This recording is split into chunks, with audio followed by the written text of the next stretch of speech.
এখন তো ভরা শীতের মৌসুম, এই সময় পালং শাক খেতে দারুণ লাগে। তবে পালং শাকের রেসিপিটা আপনাদের সাথে শেয়ার করতে করতে অনেকটাই দেরি হয়ে গেল। নমস্কার বন্ধুরা, ভ্যারাইটি অফ কুকিং থেকে সবাইকে অনেক অনেক স্বাগত। আশা করি সবাই অনেক ভালো আছেন। তো বন্ধুরা, আজকে আমি একদম নিরামিষ পালং শাকের ঘন্ট করব। আশা করি রেসিপিটি আপনাদের কাছে ভালো লাগবে। তো পুরো ভিডিওটা দেখতে থাকুন। আর রেসিপিটি যদি ভালো লেগে থাকে তাহলে অবশ্যই একটা like, comment, share and subscribe করতে একদম ভুলবেন না। আর অবশ্যই সাবস্ক্রাইব করে পাশে থাকা বেল আইকনটা প্রেস করে রাখবেন। এতে করে আমার রান্নার সব নোটিফিকেশন আপনাদের কাছে পৌঁছে যাবে। তো বন্ধুরা, কথা না বাড়িয়ে রেসিপিটি চলুন শুরু করি। তো বন্ধুরা, পালং শাকগুলো ভালো করে বেছে ধুয়ে পরিষ্কার করে নিয়ে এবারে চুলায় চলে এসেছি। দেখুন, এখানে ডালের বড়ি নিয়ে নিয়েছি 7-8টা মতন। বন্ধুরা, ডালের বড়িটা কিন্তু একদমই স্কিপ করবেন না। আর এখানে নিয়ে নিয়েছি আলু আর বেগুনটা কেটে আমি হলুদ লবণটা মাখিয়ে রেখেছি।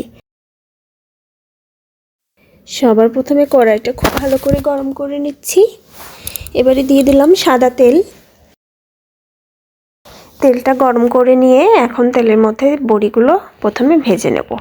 সুন্দর করে লাল লাল করে ডালের বড়িটা ভেজে নিচ্ছি। ডালের বড়ি দিয়ে পালং শাক যে কি মজার, আসলে যারা খেয়েছে তারাই বলতে পারবে। করে ভেজে নেওয়া হয়ে গেছে। এবার বড়িগুলো একটা বাটিতে উঠিয়ে রাখছি।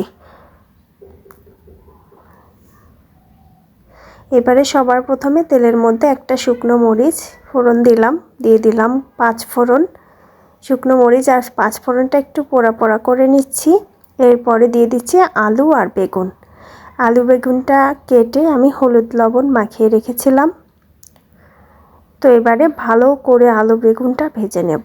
বন্ধুরা, আমি আলু বেগুনের সাথে কাঁচা মরিচ দিয়েছি মাঝখান থেকে চিড়ে, কোনো কারণে ভিডিওটি কেটে গিয়েছে, দুঃখিত। তো ঝালটা আপনারা আপনাদের পছন্দ মতো দিয়ে নেবেন, কম বা বেশি।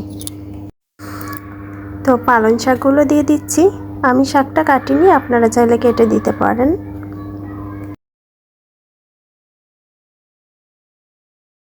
তো পালং শাকগুলো দিয়ে দিয়েছি। এবারে সামান্য লবণ দিয়ে দিলাম, একটু মিশিয়ে নিচ্ছি খুন্তির সাহায্যে। এখন মনে হচ্ছে কতটা আমার কড়াইটা একদম ভরে গিয়েছে। একটু পরেই একদমই অল্প হয়ে যাবে, নাড়তে নাড়তেই কমে যাবে।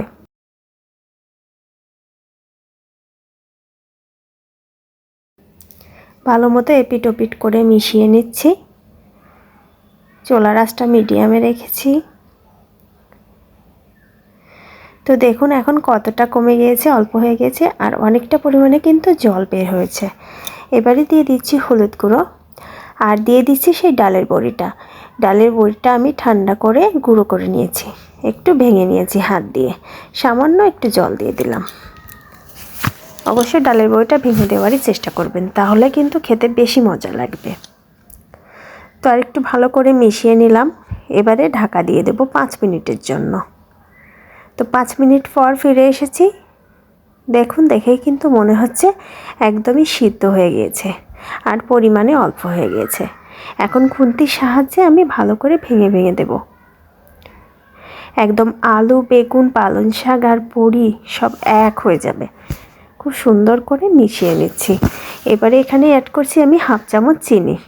এই চিনিটা অবশ্যই দিতে হবে, মিষ্টি স্বাদের জন্য নয়, তরকারির স্বাদটা বাড়ানোর জন্য।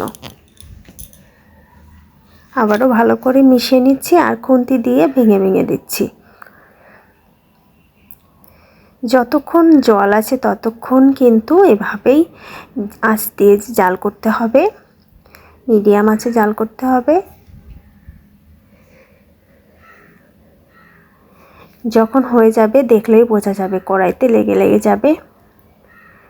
দেখুন একদম একদম নরম হয়ে গেছে, কত সুন্দর একটা থকথকে ভাব হয়েছে। তেল মশলা কম দিয়ে, মানে মশলা তো নাই, তেল কম দিয়ে একদম মশলাবিহীন পালং শাক এভাবে যদি একবার খান তা অন্যভাবে পালং শাকের ঘন্ট খাওয়া একদমই ভুলে যাবেন। তো আমার রেসিপিটি কিন্তু পুরোপুরি কমপ্লিট হয়ে গেছে, আমি উঠিয়ে নিচ্ছি। তো বন্ধুরা দেখুন কতটা সুন্দর লোভনীয় হয়েছে, খেতে কিন্তু অসাধারণ সুন্দর লোভনীয়। আপনারা বাড়িতে অবশ্যই একবার ট্রাই করবেন, আমি আশা করি খুব ভালো লাগবে। যারা নিরামিষ খেতে পছন্দ করেন তাদের ক্ষেত্রে তো কোনো কথাই হবে না, প্রতিদিন এভাবেই পালং শাক রান্না করে খাবেন, অসাধারণ লাগবে। তো বন্ধুরা রেসিপিটি যদি ভালো লেগে থাকে তাহলে অবশ্যই একটা লাইক কমেন্ট করবেন আর ভ্যারাইটি অফ কুকিংয়ের সাথে থাকবেন। তো বন্ধুরা ভালো থাকবেন, ধন্যবাদ সবাইকে, টাটা।